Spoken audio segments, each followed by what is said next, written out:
ഗാനങ്ങൾ എക്കാലവും മനുഷ്യന് മധുരതരമായ അനുഭൂതി സമ്മാനിക്കുന്നവയാണ്.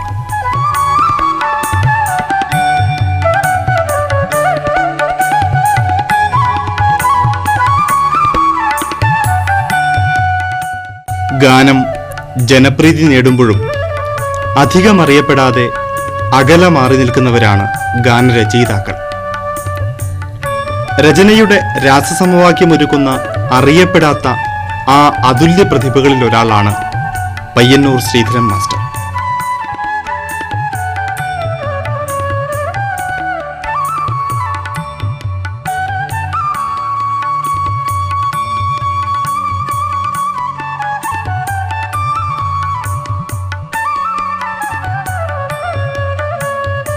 പയ്യന്നൂരിലെ ഒരു നിർധന കുടുംബത്തിൽ ജനിച്ച ശ്രീധരൻ മാസ്റ്റർ ചെറുപ്രായത്തിൽ തന്നെ സംഗീതത്തിൽ തൽപരനായിരുന്നു. രാമായണവും കൃഷ്ണപ്പാട്ടും ഈണത്തിൽ വായിച്ചിരുന്ന അമ്മയിൽ നിന്നുമാണ് സംഗീതാഭിരുചിയുടെ അനുരണനങ്ങൾ ശ്രീധരനിലേക്ക് പകർന്നു കിട്ടിയത്.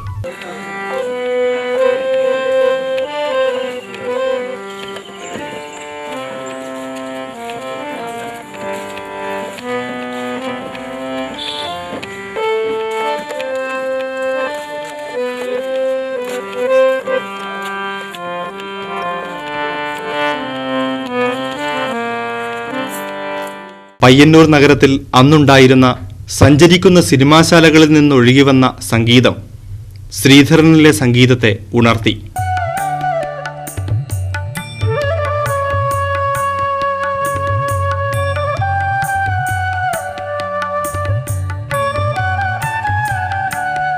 പാട്ട് പഠിക്കണമെന്ന ആഗ്രഹം മനസ്സിൽ ശക്തിപ്പെട്ടു. എങ്കിലും സംഗീത അധ്യാപകരുടെ അഭാവവും ദരിദ്ര കുടുംബ പശ്ചാത്തലവും വിലങ്ങുതടിയായി. KG മാരാർ എന്ന് പറയുന്ന ആൾ ഇവിടുന്ന് വളരെ പാവപ്പെട്ട ഒരു കുടുംബം. അയാൾ മദ്രാസിൽ പോയി. അവിടുന്ന് അണ്ണാമല യൂണിവേഴ്സിറ്റിയിൽ നിന്ന് സംഗീതഭൂഷണം പാസ്സായിട്ട് പയ്യന്നൂർ വന്നു. ഇവിടെ KMK മ്യൂസിക് ക്ലബ്ബ് എന്നൊരു ക്ലബ്ബുണ്ടായിരുന്നു. അതിൽ പഠിക്കണം എന്നൊരു വിചാരം എനിക്കുണ്ട്. സംഗീതം പഠിക്കാൻ, വെറും സംഗീതം പഠിക്കാൻ മാത്രമാണ്, വേറെ യാതൊരു ഉദ്ദേശമില്ല. സംഗീതം പഠിക്കണമെന്നില്ല, ഒരു ത്വര മാത്രം. അങ്ങനെ ഞാൻ ഈ ഭാഗവതരുമായിട്ട് ബന്ധപ്പെട്ട് പരിചയപ്പെട്ട് അദ്ദേഹത്തോട് എൻ്റെ കാര്യം പറഞ്ഞു. എനിക്ക് ഫീസൊന്നും അങ്ങനെ തരാനില്ല, വളരെ ദാരിദ്ര്യാവസ്ഥയിലാണ് എൻ്റെ ജീവിതം.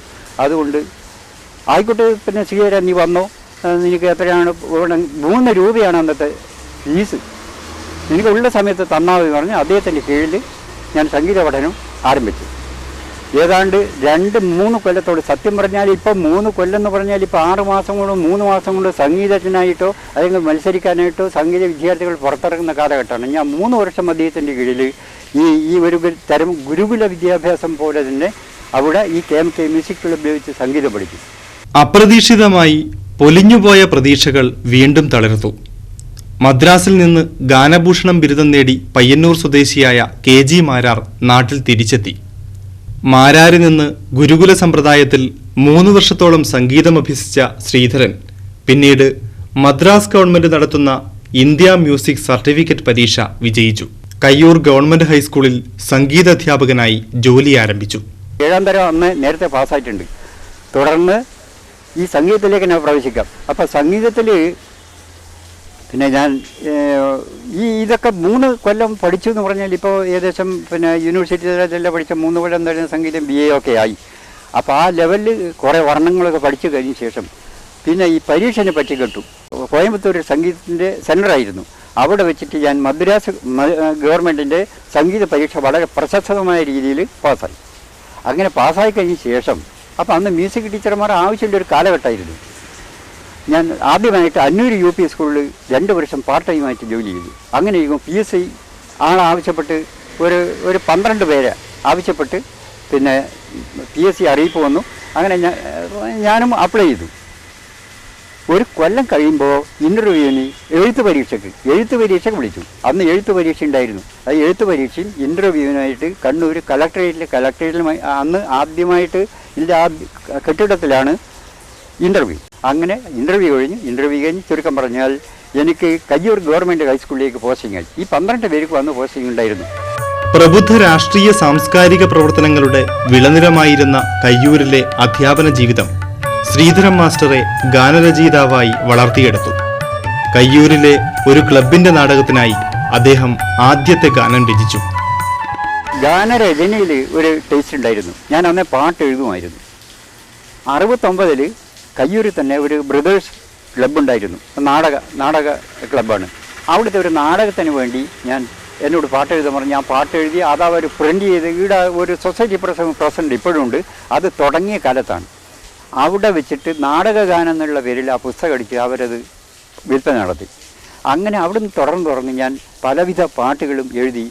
പിന്നെ ആകാശവാണി കോഴിക്കോട് നിലയത്തിലേക്ക് ഏകദേശം 12ഓളം പാട്ട് ഞാൻ അന്ന് FM ഒന്നുമില്ല എഴുതിയിട്ടുണ്ട്. എൻ്റെ പിന്നെ ലളിതഗാനങ്ങൾ 2 പാട്ടുകൾ അവിടെ ലളിത സംഗീത പാഠമായിട്ട് വരെ അംഗീകരിച്ചിട്ടുണ്ട്. അങ്ങനെ കുറച്ചു കാലം കഴിയുമ്പോഴാണ് കണ്ണൂർ നിലയം വരുന്നത്. അപ്പോൾ ഈ റേഡിയോ അതിന് വിട്ട് പിന്നെ ചുരുക്കം പറഞ്ഞാൽ പിന്നെ കാലം നീങ്ങുന്നതോറും പലവിധ ആവശ്യങ്ങൾക്കും ഞാൻ നിരവധി പാട്ടുകൾ എഴുതി. നാടകങ്ങൾക്കും മറ്റുള്ള എല്ലാത്തിനും വേണ്ടിയിട്ട് അന്നൂർ സഞ്ജയൻ സ്മാരക ഒരു കലാസമിതി ഉണ്ടായിരുന്നു. അതിനുവേണ്ടി പാട്ടെഴുതി നിരവധി പാട്ടുകൾ എഴുതി. ഒടുവിൽ ഇപ്പോൾ ഞാനുള്ളത് പ്രധാനപ്പെട്ട് ഗാനരചന രംഗത്താണ് കുറേ കാലമായിട്ട്. പിന്നീട് അന്നൂരിലെ സഞ്ജയൻ സ്മാരക കലാവേദിയുടെ നാടകങ്ങൾക്ക് വേണ്ടി ഗാനങ്ങൾ എഴുതിയ ശ്രീധരൻ മാസ്റ്റർ ആകാശവാണിയിലും സജീവ സാന്നിധ്യമായി. 1974-82 കാലയളവിൽ ആകാശവാണി കോഴിക്കോട് നിലയത്തിലൂടെ അദ്ദേഹത്തിന്റെ ഒട്ടേറെ ഗാനങ്ങൾ പുറത്തുവന്നു. 1996 കാഞ്ഞങ്ങാട് രാമചന്ദ്രന് വേണ്ടി ശ്രീധരൻ മാസ്റ്റർ രചിച്ച ശ്രീഭരത കീർത്തനം ഏറെ പ്രശംസിക്കപ്പെട്ടു. അതോടെ മുമ്പ് തന്നെ കാലുറപ്പിച്ച ഭക്തിഗാന മേഖലയിൽ അദ്ദേഹം കൂടുതൽ സജീവമായി.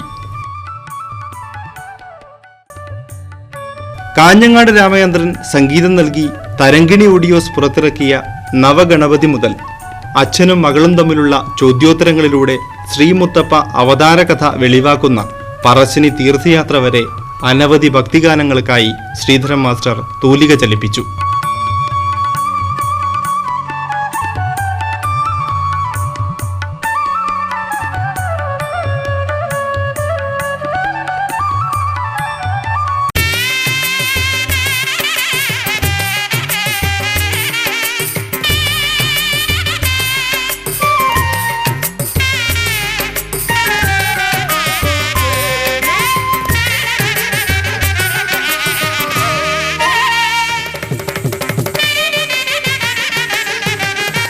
പറശ്ശിനി ദേവന്റെ തിരുവരങ്ങിൽ സർവ ദുരിതങ്ങളും ഞാൻ നിരത്തി നിൽക്കേ.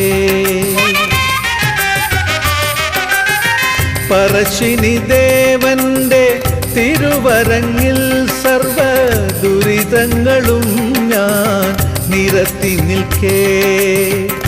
കാരുണ്യമൂർത്തി എന്നരികിൽ വന്നു എൻ്റെ കാതിൽ പകർന്നു മൊഴി മധുരം.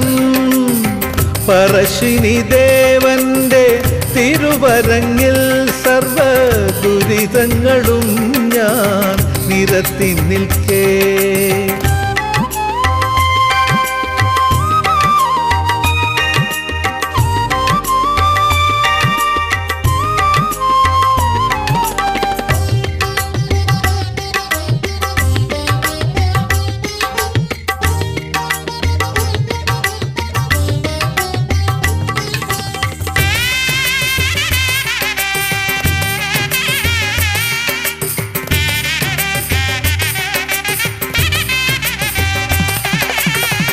എല്ലാം അറിയുന്ന മായയല്ലോ ഏതല്ലലും തീർക്കുന്ന നാഥനല്ലോ. എല്ലാം അറിയുന്ന മായയല്ലോ ഏതല്ലലും തീർക്കുന്ന നാഥനല്ലോ. ഏതൊരു കാര്യവും ഉണർത്തുമ്പോൾ 1998 അന്നൂർ പീപ്പിൾസ് ആർട്സ് ക്ലബ്ബ് അവതരിപ്പിച്ച കേളു എന്ന നാടകത്തിന് സംഗീതം നൽകിയത് ശ്രീധരൻ മാസ്റ്ററായിരുന്നു. സംസ്ഥാന അമേച്വർ നാടക മത്സരത്തിൽ 1ാം സ്ഥാനമടക്കം 5 സമ്മാനങ്ങൾ നേടിയ കേളുവിന്റെ സംഗീതത്തെ അന്നത്തെ പത്രങ്ങൾ ഏറെ പുകഴ്ത്തുകയുണ്ടായി. നിർഭാഗ്യവശാൽ അമേച്വർ നാടക മത്സരത്തിൽ സംഗീതത്തിന് അവാർഡ് നൽകാൻ വ്യവസ്ഥയുണ്ടായിരുന്നില്ല.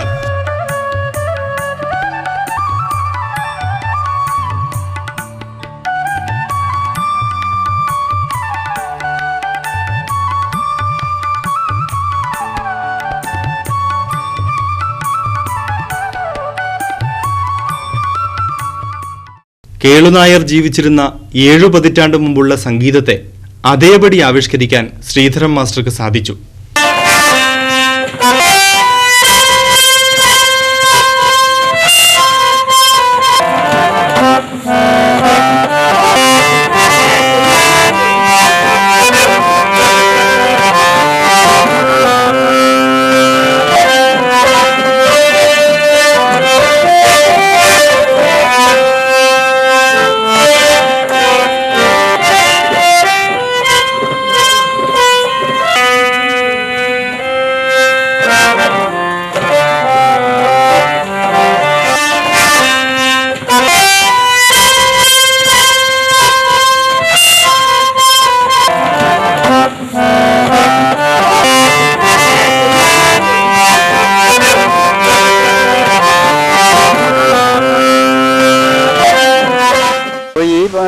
നാടകഗാനങ്ങൾ എങ്ങനെ എഴുതി പല ആവശ്യങ്ങൾക്കും പാട്ടെഴുതി.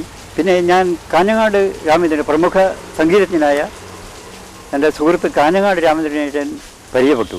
അങ്ങനെ ആ പരിചയത്തിൻ്റെ മേലെ ഞാൻ കാഞ്ഞങ്ങാട് ദുർഗ ഹൈസ്കൂളിന് വേണ്ടി ഇവരെ മത്സരത്തിന് വേണ്ടി, സ്റ്റേറ്റ് കലോത്സവത്തിന് മത്സരത്തിന് വേണ്ടി ഞാൻ കുറേ കൊല്ലം പാട്ട് എഴുതിയിട്ടുണ്ട്. അതിൽ ഒരു വർഷം എഴുതിയ പാട്ട്, ആ പാട്ട് ആലപ്പുഴയായിരുന്നു അന്ന് സ്റ്റേറ്റ് യുവജനോത്സവം. ആ യുവജനോത്സവത്തിന് വേണ്ടി 1ാം സ്ഥാനത്തിന് അർഹമായ ഒരു പാട്ടുണ്ട്. കടലലകൾ വാരിപ്പുണരും കേരള നാട്ടിൻ മഞ്ചിമയിൽ എന്ന് തുടങ്ങുന്ന ആ പാട്ട് വളരെ പ്രസിദ്ധമായിരുന്നു. ആ പാട്ട് അതിനുശേഷം 1ഉം 2ഉം 2ഉം 3ഉം സമ്മാനങ്ങൾ കുറേ കൊല്ലം കിട്ടിയിരുന്നു. ഇപ്പോൾ അടുത്ത കാലത്ത് ഇപ്പോൾ അദ്ദേഹം റിട്ടയറായി. അതിനുശേഷം ഞാൻ കുറേ കൊല്ലം പാട്ടെഴുതി. അങ്ങനെ അതിനു വേണ്ടിയിട്ടും യൂണിവേഴ്സിറ്റി കലോത്സവങ്ങൾക്ക് കുറേ വർഷം ഞാൻ പാട്ടെഴുതി. ഈ കഴിഞ്ഞ യൂണിവേഴ്സിറ്റി കലോത്സവത്തിന് പോലും എൻ്റെ പാട്ടാണ് 3 കോളേജ് വളരെ വാശിയേറിയ മത്സരം നടന്നത്.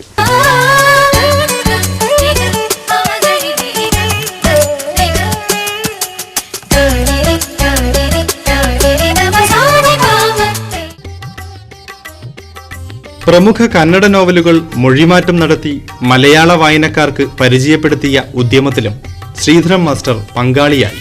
കെ നായരുമായി ചേർന്ന് പരിഭാഷ ചെയ്ത ഭണിയമ്മ, കാമയജ്ഞം എന്നീ നോവലുകൾ മലയാളത്തിൽ ഏറെ പ്രചാരം നേടി. എല്ലാം അറിയുന്ന മായയല്ലോ ഏതല്ലലും തീർക്കുന്ന നാഥനല്ലോ. എല്ലാം അറിയുന്ന മായയല്ലോ ഏതല്ലലും തീർക്കുന്ന നാഥനല്ലോ. ഏതൊരു കാര്യവും ഉണർത്തുമ്പോൾ എന്നും കാതോർത്തിരിക്കുന്ന ദൈവമല്ലോ, ദൈവമല്ലോ. പറശ്ശിനി ദേവന്റെ തിരുവരങ്ങിൽ സർവ ദുരിതങ്ങളും ഞാൻ നിരത്തി നിൽക്കേ. സ്കൂളുകളിൽ സംഗീതം പഠിപ്പിക്കുക എന്ന് പറഞ്ഞാൽ വളരെ പ്രയാസമേറിയ കാര്യമാണ്. കാരണം ഇത് ഒറ്റക്കൊറ്റക്ക് പഠിപ്പിക്കേണ്ട കാര്യമില്ല. ഒരു ക്ലാസ്സിൽ നിരവധി കുട്ടികളുണ്ട്, ഒരു ഡിവിഷൻ. ആ ഡിവിഷനിൽ കുറേ കുട്ടികളുണ്ട്. ഈ കുറേ കുട്ടികളെ ഒറ്റക്കൊറ്റക്ക് സംഗീതം പഠിക്കാൻ കഴിയില്ല. അപ്പോൾ ഗ്രൂപ്പ് ആയിട്ട് മാത്രമേ പഠിപ്പിക്കാൻ പറ്റൂ. അപ്പോൾ സപ്തസ്വരങ്ങൾ ഈ കുട്ടികളെ കൊണ്ട് പാടിക്കുമ്പോൾ ഈ ഏരിയ മുഴുവനും അപ്സെറ്റായിട്ട് നിൽക്കും. ഇങ്ങനെ ഞാൻ എൻ്റെ പരീക്ഷണം നടത്തി നോക്കി, യാതൊരു രക്ഷയില്ല. സംഗീതം അവിടെ അലർജിയാണ്, ശബ്ദം ഒരു തരം അലർജി പോലെ. കാരണം മറ്റ് ടീച്ചേഴ്സിന് ക്ലാസ് എടുക്കാൻ പറ്റുന്നില്ല. ഇപ്പം എന്താ ചെയ്യുക? അവസാനം എച്ച്.എം. വന്നിട്ട് പറഞ്ഞു, നിങ്ങൾ സംഗീതം ഇങ്ങനെയൊന്നും പഠിപ്പിക്കണ്ട, നിങ്ങൾ അങ്ങനെ ആവശ്യമാണെങ്കിൽ പാറ പ്രദേശം നിങ്ങൾ പാറക്കകത്ത് പറ്റി കുട്ടികളെയും കൂട്ടി പോയിട്ട് സംഗീതം പഠിപ്പിക്കുക എന്തൊക്കെ ചെയ്തു എന്നുള്ള ഒരു രീതിയിലാണ് ഹെഡ് മാസ്റ്റർ സംസാരിച്ചത്. പിന്നെ ചുരുക്കം പറയാം, സംഗീത പഠനം ഇല്ല. 13 വർഷത്തോളം ഞാൻ കയ്യൂർ, 12 വർഷത്തോളം കയ്യൂർ വർക്ക് ചെയ്തു. അതിൻ്റെ ഇടയിൽ ഞാൻ എന്താ ചെയ്തെന്നറിയോ? എന്നെ കൊണ്ടെന്താ ചെയ്യിച്ചെന്ന് പറഞ്ഞാൽ 5ാം തരത്തിൽ, കാരണം മലയാളത്തിൽ ഒരുപാട് ടേസ്റ്റിൽ എഴുതുന്ന ഞാൻ 5ാം തരത്തിലെ മലയാളം വളരെ ഭംഗിയായിട്ട് എഴുതി. ഒരു വിരോധാഭാസം എന്താണെന്ന് വെച്ചാൽ, ഈ ടീച്ചിങ് കാലത്ത് ഒരു ഇൻസ്ട്രക്ഷൻ എന്ന് പറഞ്ഞ സമ്പ്രദായമുണ്ട്. DO EOമാർ ക്ലാസ്സിൽ വന്ന് ഈ അധ്യാപകൻ്റെ പ്രവർത്തനങ്ങളെ വിലയിരുത്തുന്നതാണ് ഇൻസ്ട്രക്ഷൻ. അപ്പം ഞാനിങ്ങനെ ക്ലാസ് എടുത്ത് നോക്കുമ്പോൾ പെട്ടെന്ന് DO EO, കാരണം ഹൈസ്കൂൾ UP സ്കൂളിലുണ്ട്, രണ്ടാളും ക്ലാസ്സിൽ കയറി, ബാക്കിയുള്ള എല്ലാവരും കയറി. അപ്പം ഞാൻ 5ാം തരത്തിലൊരു പാഠം ഇങ്ങനെ ക്ലാസ് എടുത്തുകൊണ്ടിരിക്കുക. ഇവർ ശ്രദ്ധിച്ചിട്ട് എന്നോട് ഒരു നിർദ്ദേശം പറഞ്ഞു. ആ വാക്ക് അങ്ങനെയല്ല, ഇങ്ങനെയാണ് കുട്ടികളെ പിന്നെ പറഞ്ഞു കൊടുക്കേണ്ടത് എന്നൊരു നിർദ്ദേശം. സാർ ഞാനങ്ങനെ അത് ശരി. അപ്പം ഞാൻ അവർ എഴുന്നേറ്റ് പോകുമ്പോൾ ഞാൻ പറഞ്ഞു, സാർ ഞാൻ പിന്നെ മ്യൂസിക് ടീച്ചറാണ്. അതെയോ? അപ്പോൾ കാരണം എൻ്റെ അടുത്ത് വല്ല ദൗർബല്യം ഉണ്ടെങ്കിൽ അത് പരിഹരിക്കപ്പെടുന്നത് ഞാൻ അങ്ങനെ അഡ്വാൻസ് ആയിട്ട് ജാമ്യം എടുത്തതാണ്. ഓ അങ്ങനെയാണല്ലേ, ശരി. അവർ പോവുകയും ചെയ്തു. പിന്നെ ഇൻസ്പെക്ഷൻ റിപ്പോർട്ട് എന്ന് പറഞ്ഞൊരു കാര്യമുണ്ട്. കുറച്ച് കാലം കഴിയണം അത് വരാൻ. ഇൻസ്പെക്ഷൻ റിപ്പോർട്ട് വരുമ്പോൾ എന്നെപ്പറ്റി വളരെ നന്നായിട്ടാണ് അവർ ആ റിപ്പോർട്ട് ചെയ്തത്. എനിക്ക് വളരെ അത്ഭുതമായി. കാരണം ഞാൻ ട്രെയിൻഡ് ടീച്ചറല്ല, ഞാൻ സംഗീത അധ്യാപകനാണ്. ഏതായാലും 75 വരെ ഞാൻ കയ്യൂർ വർക്ക് ചെയ്തു. 75-ൽ കരുവള്ളൂർ ഗവൺമെൻറ് ഹൈസ്കൂളിലേക്ക് എനിക്ക് ട്രാൻസ്ഫറായി. 75-ൽ കരുവള്ളൂർ ഹൈസ്കൂളിൽ പിന്നെ ജോയിൻ ചെയ്തു. അവിടുന്ന് കരുവള്ളൂരിൽ നിന്നാണ് ഞാൻ റിട്ടയർ ചെയ്തത്. ഭക്തിഗാനങ്ങളിലും ലളിതഗാനങ്ങളിലും മാത്രം ഒതുങ്ങി നിന്നില്ല ശ്രീധരൻ മാസ്റ്ററുടെ തൂലിക. ഒട്ടനേകം വിപ്ലവ ഗാനങ്ങളും പ്രണയഗാനങ്ങളും ആ തൂലികയിൽ നിന്നും ജന്മമെടുത്തു.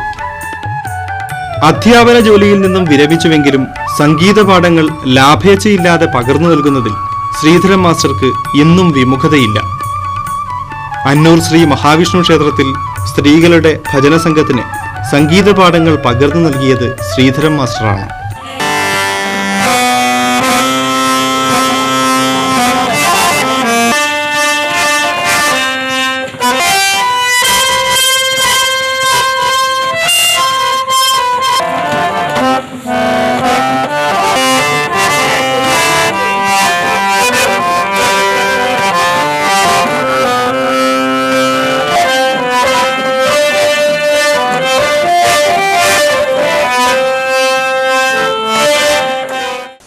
ഇപ്പോഴും ഞാനൊരു പിന്നെ പറശ്ശിനിക്ക് വേണ്ടി, ആ പ്രൊഡ്യൂസർക്ക് വേണ്ടി ഇപ്പം പാട്ട് എഴുതിക്കൊണ്ടേയിരിക്കുന്ന ഒരു CD-ക്ക് വേണ്ടി. അപ്പം ഇത്രയും കാര്യങ്ങൾ ഞാൻ ചെയ്ത സ്ഥിതിക്ക് ഈ രംഗത്ത് എനിക്ക് ഒരു മഹാഭാഗ്യം സിദ്ധിച്ചത്. അത് പറയാതെ അതാണ് ഞാൻ ആദ്യമായിട്ട് പ്രമുഖമായിട്ട് പറയേണ്ടിയിരുന്നത്. പക്ഷേ ഒടുവിൽ പറയാമെന്നില്ല നിലക്കാണ്. പത്മശ്രീ ഡോക്ടർ യേശുദാസ് അദ്ദേഹം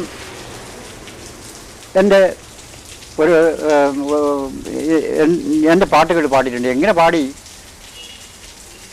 കാഞ്ഞങ്ങാട് രാമചന്ദ്രൻ ഒരു സുപ്രഭാതത്തിൽ എന്നെ വിളിച്ചു പറയുന്നു, നമ്മുടെ യേശുദാസിന് പാടാൻ വേണ്ടി ഗണപതി തീമായിട്ട് ഒരു പിന്നെ കേസറ്റിന് പാട്ട് വേണം, 9 പാട്ടാവാം. ഇങ്ങനെ നിർത്തി. അദ്ദേഹം അമേരിക്കയിലാണ് ഉള്ളത്. അവിടെ നിന്നാണ് ഈ വിവരം കിട്ടുന്നത്.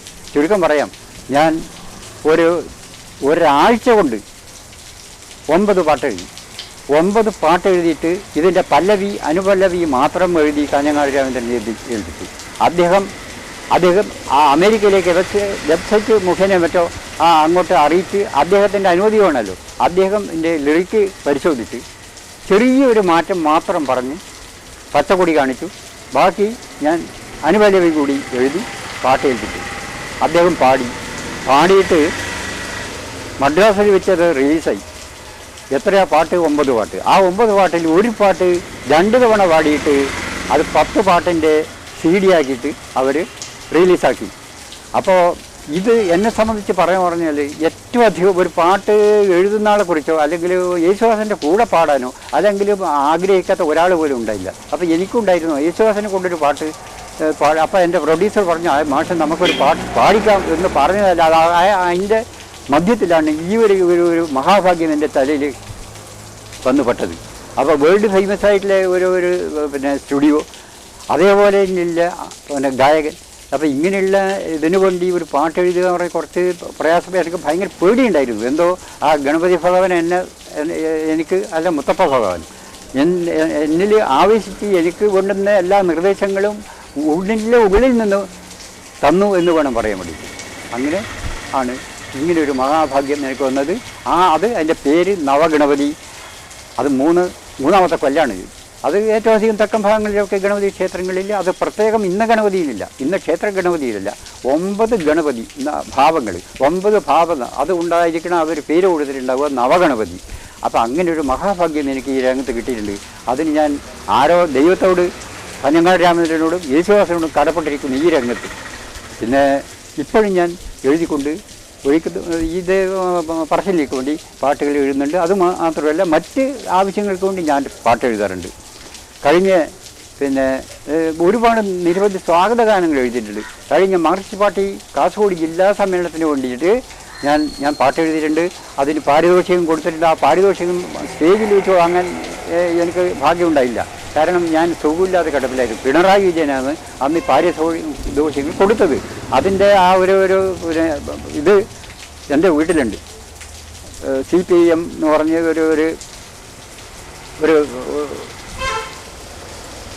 ഒരു ബോർഡിൽ പ്രിൻ്റ് ചെയ്ത് ഇപ്പോൾ എൻ്റെ വീട്ടിലുണ്ട്. അപ്പോൾ അങ്ങനെ ഒരുപാട് ഞാൻ ചുരുക്കം പറയാണ്. 2 തവണ ഞാൻ കാസർഗോഡ് ജില്ലാ സമ്മേളനത്തിന് പാർട്ടി സമ്മേളനത്തിന് പാട്ട് എഴുതിയിട്ടുണ്ട്. പോലീസ് അസോസിയേഷൻ സംസ്ഥാന സമ്മേളനത്തിൽ കാഞ്ഞങ്ങാട് വെച്ച് ടൗൺ ഹാളിൽ വെച്ചിട്ട് പിന്നെയുള്ള സംസ്ഥാന സമ്മേളനത്തിൽ ഞാൻ പാട്ട് എഴുതിയിട്ടുണ്ട്. അന്ന് മുഖ്യമന്ത്രിയായ ബഹുമാനപ്പെട്ട നമ്മുടെ ആൻ്റണീൻ്റെ സാന്നിധ്യത്തിലാണ് സത്യത്തിൽ ഈ പാട്ട് പാടിയത്. അത്രയും അങ്ങനെ ഒരുപാട് പാട്ടുകൾ ഞാൻ എഴുതിയിട്ടുണ്ട്. അപ്പോൾ ഇപ്പോഴും ഞാൻ എഴുതിക്കൊണ്ടിരിക്കുന്നു.